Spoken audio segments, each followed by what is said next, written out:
Good day mga kalingap! Welcome back to my channel. It's me, Charlotte of Cebu.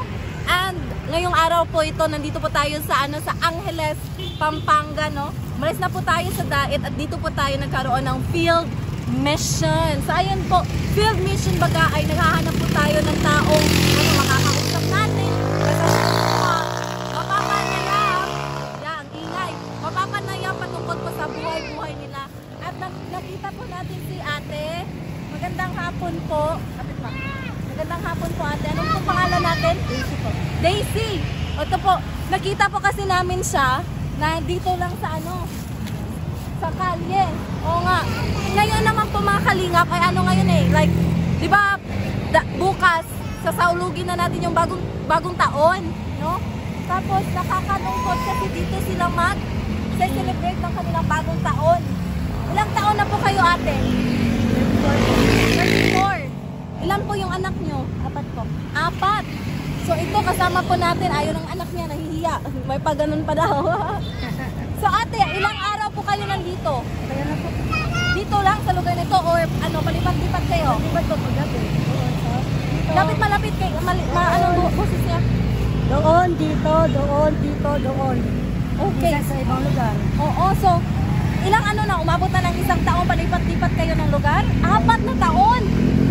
My God, I can't imagine. Di ko talaga di ko lubos na kalain.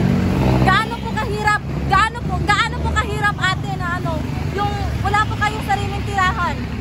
Dati po kasi ako may bahay. Oo, ano nangyari? Ngayon, dahil nabulag sa pag-ibig, sumama sa tao na akala mahal kami, may kutuwang kami. Pero dito kami nagtitiis sa kasada. Sabi nga nila ang pagsisisi nasa huli. Kalungkot na. Ngayon, danas namin yung mga anak namin, mga anak ko yung kami nag-anak boy para sa sarili namin. Hindi ako nakinig sa sa payo ng mag-anak ko. Oo. Kasi nabulag talaga ako ng pagmamahal ko sa tatay ng mga anak ko. Naranasan ko yung mga experience nila dito, yung mga ginagawa nila dito. Pero simula nung naging Christian ako, at nakasaluma ako yung mga simbahan. Marami akong nagbago sa sarili ko. Umalis ako sa dati kong magulong buhay na kung anong mga ginagawa ng mga tao dito, ginagawa ko din. Tinry ko din kasi Mali mo bang sabitin anong klaseng trabaho ang ginagawa ng iba na nagawa mo din? napaparking. Oo. Namamalimos po dito. Nagbubukas sa 7-Eleven. Tapos, minsan nag-ano ko dito, nagbawalis-walis. Nagbawalis sa sumpa, nagbubuhat ng speaker. Para kumita lang. Para may pagkain yung mga anak ko. May dalas yung anak ko. Supportahan ko pa sila. So hanggang ngayon, yun yung ginagawa mong trabaho? Opo. Para mabuhay lang? Pero ayos lang sa akin kahit judge ako ng event. Oo. Kasi yung magiging judge ng ibang tao, alam ko naman hindi ako perfecto tao, may kasalanan din ako. May kasalanan ako at pagkakamali ko yun na may bahay na ako noon umalis pa ako dahil mahal namin tatay namin. Pero doon mo marirealize ang pagkakamali mo pag mag-isa ka na lang. Pero ang mahalaga, ang importante, hindi mo sila iniwan. Hindi ko iniwan yung mga anak ko. Iniwanan man kami ng tatay ng mga anak ko. Pinabayaan man na kami. Hindi ko pinabayaan yung mga anak ko. Binuhay ko silang mag-isa na malinis sa parami. So kayo na lang po, 4 yung anak mo, tsaka ikaw kayo na lang po 5. Nagtutulungan. At itong 4 na anak mo, ikaw na lang ang nagsusumita para sa kanila. Tapos yung tatay namin dito. Pag gugutom siya, nasa amin siya. Pero pag hindi siya gutom, at may pera siya, wala siya sa amin. Yung papa ng anak, yung asawa mo po. Yatanggap ko pa rin siyang 2 kamay. Kasi mas gusto kong magpatawad at magpakumbaba. Kasi yun ang pinagpapagla. Kung napapanood ako ng pamilya ko ngayon, sasabihin ko sa kanila, sorry. At hinihingi ko ng tawad lahat ng pagkakamali ko.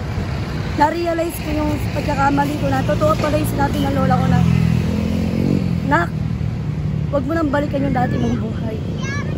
Huwag mo na siyang balikan kasi hindi na siya yung dati pinasama mo na mabait. Sa panahon na mag-isa ako, wala akong kaibigan, mga kaibigan ko. Akala ko tunay na kaibigan, hindi naman pala. Doon ko na-realize sa sarili ko na tama pala yung lola ko. Sana nakinig na lang ako. Hindi na ako umalis sa pamilya ko. Nay, kung napapanood mo ako, nagsisisi ako. Kasi sinira ko yung sarili kong buhay, pati yung buhay ng mga anak ko. Pero, hindi pa naman siguro rin lahat para makabawi. Hindi pa talaga. Hindi pa huli. Hindi pa huli. Nagmahal lang po ako. Pero nabulag ako sa pagmamahal na kala ko talagang totoo. Na kahit nasasaktan ako, nasasaktan yung mga anak ko, tinitiis namin kasi mahal namin eh. Anong masasabi mo sa mga taong nagkaroon din ng katulad na karanasan mo? Yung mga taong nabulag din sa pag-ibig at saka naging magulo yung mundo nila. Anong mensahe mo? Nakatulad ko, sa mga nakaranas na katulad ko, wag din yung ibibigay 100%, magtira kayo sa sarili nyo.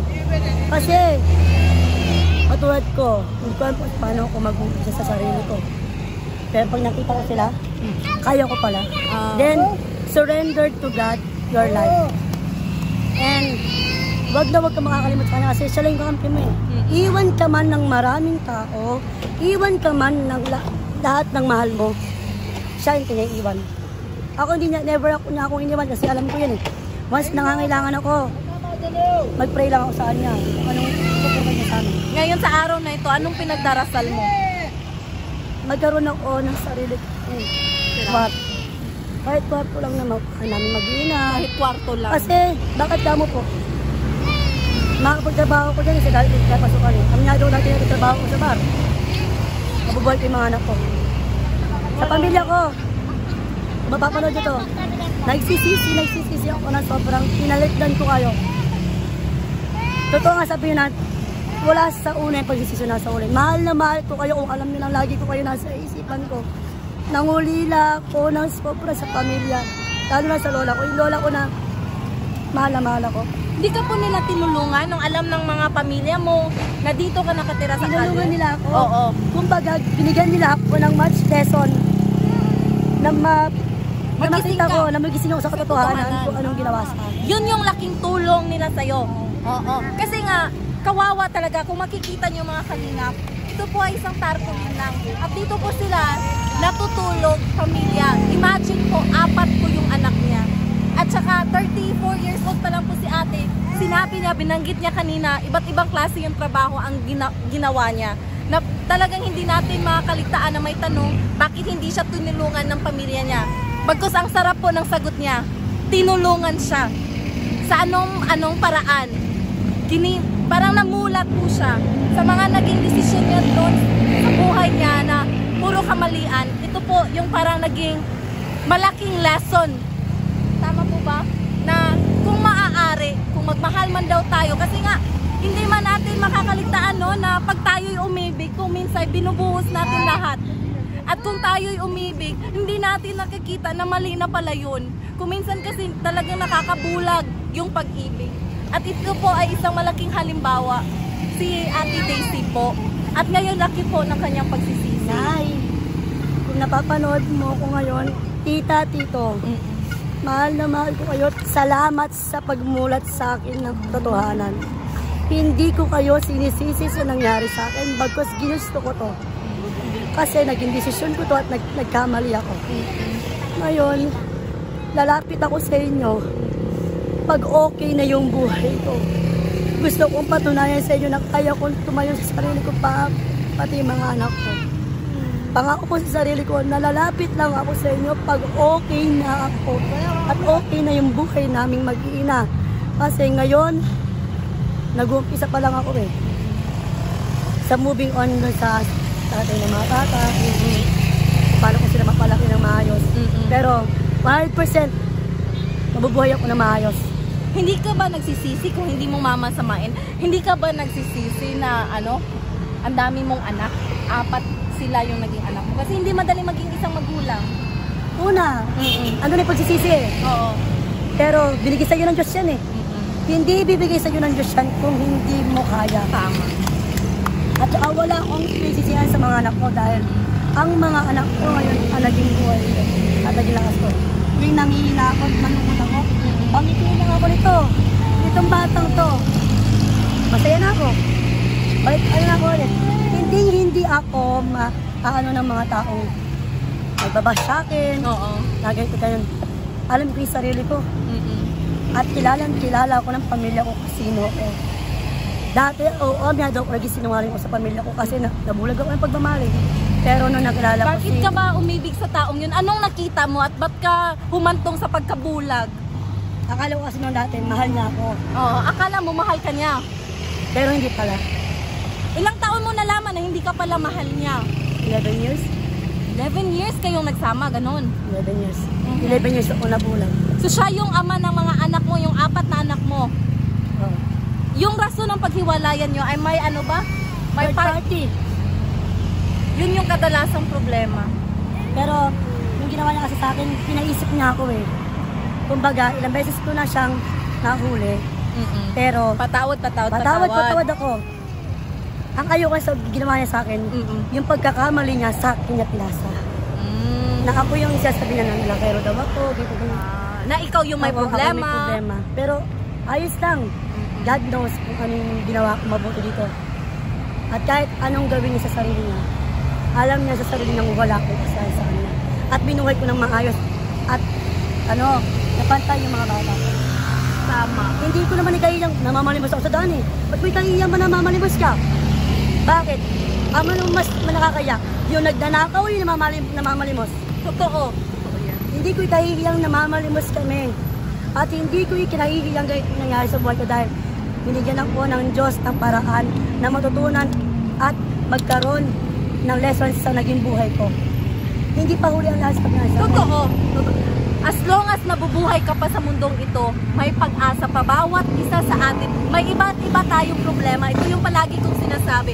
Habang may buhay pa, may pag-asa. Yes. So, ako'y nagulat, napamangha. Ang galing niyang magsalita, mga kalingap.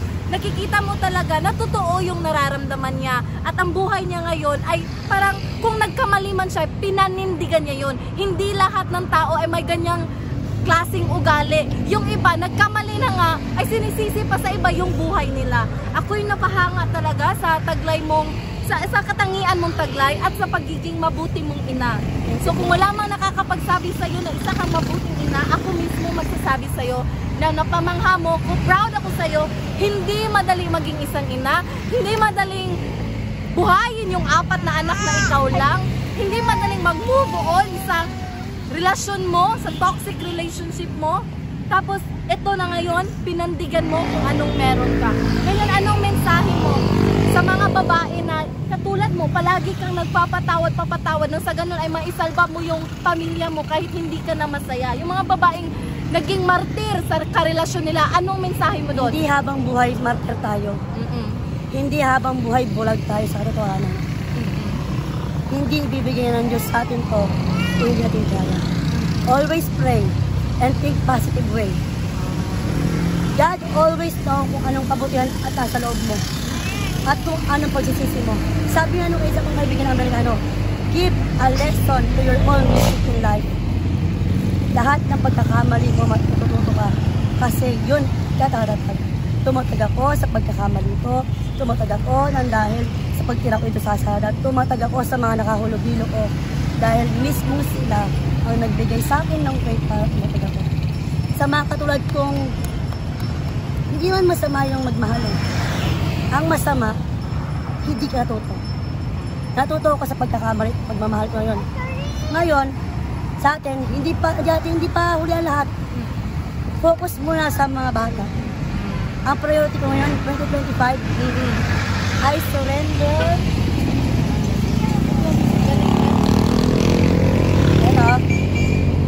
Promise, I surrender to God all of my life. Forget the past and bad memories. Kids and God, my new life. Dito ako nagbase sa pagbabasa ng Bible. Sa pag-attend ko ng mga church, sa pag-attend ko ng mga picture ng pastor. Doon ako namulat. Sabihin mo sa akin ibang tao na, ay ganyan dati buhay yan. Handa akong aminin totoo. Oo, ganyan ako dati. Pero nagbago ako kasi may kinatatakutan ako, isa lang. Siya lang. Ang pagkakamali ng buhay, matututo ka pag binigay niya sa tagay sobrang dusa mo. Doon mo matututunan na, ay, nandyan ka pala, hindi pala ako nag-iisa. Doon ko natutunan yun, na walang-wala ako, pamilya ko, wala sa tabi ko, mag-isa lang ako. Tanging mga anak ko lang, pinagkaisahan ako ng mga kaibigan ko. Wala kang Na kakampi. tinuring kong kakampi dito. Tinuring kong kakampi tatay ng mga anak ko. Iniwan ako mag-isa. Sa isang sulok na lang ako. Sabi ko sa kanya, hindi mo ibinigay sa akin to Hindi mo kaya. kung hindi ko kaya. Amen. Ngayon, kaya mo ko binigyan ng ganitong pagsubok at binibigay mo sa akin lahat ng kalinawan ng mata to have a purpose in my life. Pero I surrendered all of my life for you, God. I swear to God na this coming 2025, maglilikod ako sa kanya. At maglilikod ako ng mga anak ko. Pantay-pantay. Baka po kasi yung book ko eh. Kahit kami mag-ina lang. Buong mag-ina. Kahit wala akong asawa, okay lang. Basta yung mga anak ko na sa akin. Ito. Bubuhin ko ulit yung dating days na nawala. Nabuo yung pamilya. Gusto ko maging proud sa akin yung pamilya ko. Kasi alam ko napakalaki ng kasalanan ko sa kanila. At pinatawad ka na niya. Sana Pinatawad. kung nakikinig sila sa akin. Sobra ako nagsisig na nakita ko yung tunay na halaga ng pamilya. May nakikita ko sila. Dadaan-daharan ako dito. Gusto ko sila makita pero hindi ko magawa. Kasi alam ko kuya ko hindi ko sa family. Yung Pasko lang, mag-isa ako. Sabi ko sa sarili ko, Nay, namimiss kita. Lagi akong nasa isipan yung lola ko. Mahal na mahal ko yung lola ko. Pero siya yung sinaktan. Alam ko na mahal ako ng lola ko. Hindi niya ako matitiis. Sa mama ko naman. Kahit nagkulang ako bilang anak, mas nagkulang pa sa akin bilang nanay. Pero hindi ko paparanas sa mga anak ko yung naranasan ko nung bata pa ako na walang nanay katabi nila ko. Na kahit anong hirap ko dito, namamalimos ko, napapasting ako, ano-ano. Titiisan ko kasi mahanap ko yan, hindi ko sila iiban kahit ano mangyari. Ilang beses na kami din ni SWD. Bumabalik rin ako dito kasi dito ako nakakadiskarte ng maayos. Sabihan man nila kung anong pagkatao ko ngayon, handa akong harapin at aminin totoo. Kasi nagpapakatotoo ako. Hindi ko kaya sabihin to kung hindi ako yagabayan naman ng Espiritu ng Diyos. Ngayon, sa ating mga babae, advice ko sa inyo, huwag niyong mahalin ng sobra yung mga taong nagmamahal sa inyo kasi huwag lang sa sarili na mahirap umangon ng walang natira.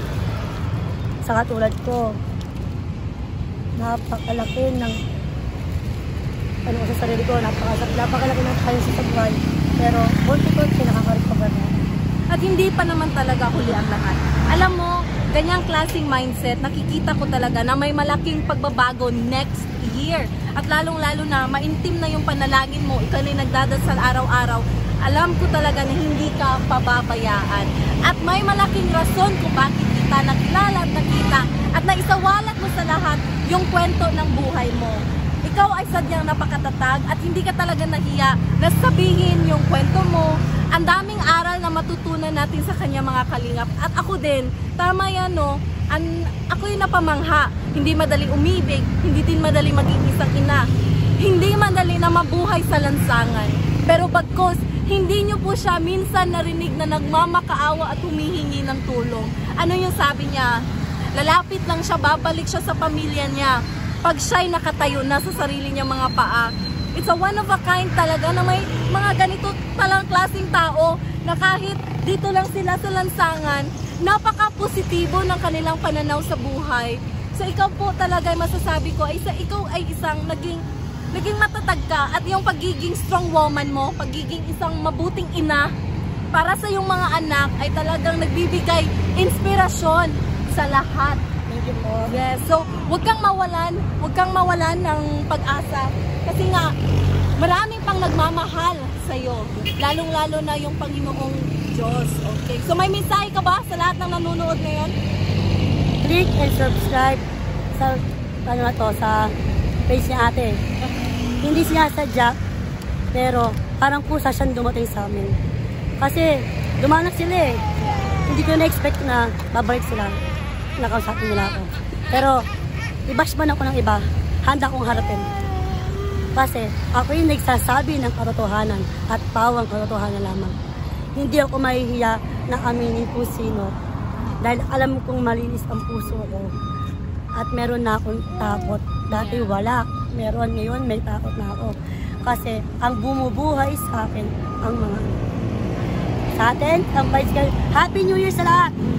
Click and subscribe and follow the page natin.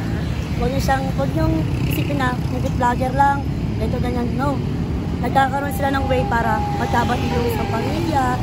Makita nila kung ano yung pagkakamali ng isa. Nakita nila na nagsisisi yung isa. Totoo, nagsisi ako. Sa pamilya ko, Happy New Year sa inyong lahat. Nagsisisi na yung days na lagi mo tigas ang ulo, hindi na ito matigas ang ulo. Promise. Okay, so maraming salamat, no? At dito lang po, ito po yung unang pagkakataon na tayo ay pinasok na natin yung pagiging charity. So ito po, dahil hindi pa po gaano malaki yung revenue ko, ito po ang aking pamasko at saka pang Happy New Year baga, na regalo ko sa inyo. Konti lang to, pasensya na po talaga. Pero naway, makakain kayo ng masarap ngayong bagong taon, no? Kasi nga, mga kalingap, no, ako'y talagang natutuwa sa mga ganitong klaseng ina. Hindi talaga madali. Ako hindi pa naman nanay. Pero yung mga ganitong klaseng tao, kahit mahirap yung buhay nila, ay hindi po talaga sila tumigil. Hindi sila huminto sa mga pagsubok. Kusa po silang lumaban dahil nga araw-araw ay may bigay na pag-asa. So maraming salamat po, Ate Daisy. Alam mo to, di ko na-expect na sabi ko kanina, sana may magbigay sa amin ng tulong. Then, sabi ko sa kanya, sana may makakita sa amin na nakita rin ng pamilya. Then, God is always answering my prayer na nagbibigay siya isang tao. Tao na gagamitin niya para makita ng ibang tao yung way mo. Sabi man niya sa akin na, ay, ito, ang tunay na nakakilala sa Diyos. Yun na tapos puso ang nananampatay sa kanya. Kahit hindi nakita ng iba, tapos puso ka sa kanya. Kung totoo lang yung panalangin mo, kung totoo lang yung dasal mo, kung wala itong halong biro. Kasi hindi ko na-expect na dadaan sila. Ibigyan nila ako ng ganito. Hindi ko hangad yung pera. Hangad ko, makilala ako ng pamilya ko at makausap ko sila. Malay mo, sa page na to, mapanood ng pamilya ko na nagsisisi. Sana mapanood ninyo kasi sabik ako sa pamilya.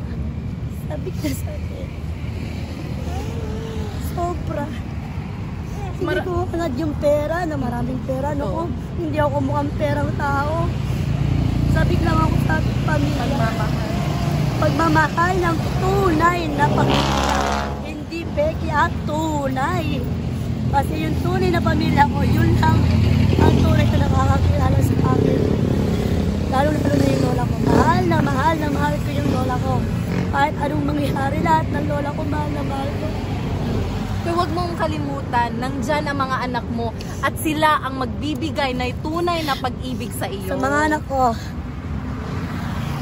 nagkampi man ng ilang beses si mama. Hindi man ako naging perfectong ina sa inyo. Hindi pa huli lahat para makabawi. Sabi ko sa inyo, di ba? Simula natuto ko magdasal at magbalik ko. At nakinig sa sakitanan ko. Tinago ko yung sarili ko para sa inyo. Natuto ako sa lahat ng pagkakamali ko dahil nasabik ako sa isang pamilya at mga anak. Sa mga anak ko, mahal na mahal ko kayo. Alam niyo yan, kahit hindi ko kayo masyadong nakasikaso, yung pagmamahal ko, ibubuhok ko sa inyo. Ang galing. Ako ko sa inyo yan. Ang galing. Buong buhay ko, ibubuhok ito sa yung inyo. anak niya. Ito yung panganay mo. Maganda po yung anak niya at saka mga kalingap, ramdam mo talaga, no, na mahal din po siya ng anak niya. Sa mga kalingap dyan, hindi po ako nangihingi ng donasyon sa inyo. Magkaroon na kayo ng lesson sa naging buhay ko. Wow, ang ganda pakinggan.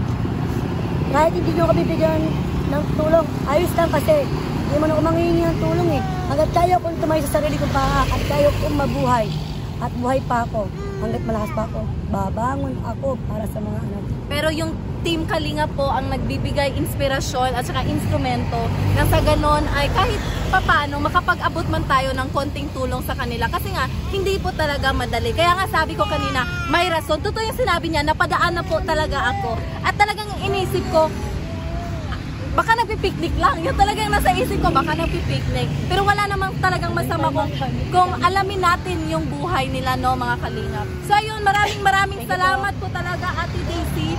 Kami po ay napamangha sa yung kwento. Happy New Year po sa atin Yes, lahat. Happy New Year and Enjoy naway. po sa bawat pamilya dyan sa mga bahay nyo. Napakaswerte niyo po ang pamilya ninyo. Swerte rin naman ako yung buong pamilya ko. Mga anak ko. Yes, yun po talaga. Ako din ay galing din ako sa broken family. Wala din akong papa. So talagang ako'y parang Mahirap, nakaka-relate. diba? Oh, sobra. Walang magulang. Sobra. Pero naging matatag ka din. Yun yung mama ko. Siya din yung nagpalaki sa akin. Laki ka kasi andyan pa si mama mo, ako. Both. Wala. Sisikla si mama. Pero napakaswerte ng mga anak mo Yes. dahil nandito ka sa kanila. Swerte ako kasi may mga pamilya ako sa Arayat na minahal ako kahit matigas ang ulo ko. Oh yeah, ayun talaga. Kaya Sayang po. bawi-bawi rin ako sa kanila dyan. Sa tamang Yeah. panahon, uwi ako dyan. Pag na ako, okay na ako. Wow, very good. Sayang po mga kalingap, no, nakakataba ng puso, nakaka-enjoy yung talakayan. Ito talagang mixed emotion, no, kasi nga, ang galing niyang magsalita at makikita mo talaga na yung isang tao ay talagang hindi nagsisinungaling. At ito talaga yung gustong-gusto ko, yung isiwalat mo, yung kwento mo, nang sa ganun ay may matutunan yung mga taong nanonood. So again, maraming salamat. Ito po yung unang pagkakataon na nag-charity po tayo dito sa Angeles, Pampanga. At kahit sa konti man lang ay mamayang gabi, may makakain naman sila ng konting masarap na pagkain. So ayan, dito muna tayo magtatapos. Ang inyong lingkod, Charlotte of Cebu po, para sa ating Kalingap Charity. See you next time. Goodbye for now.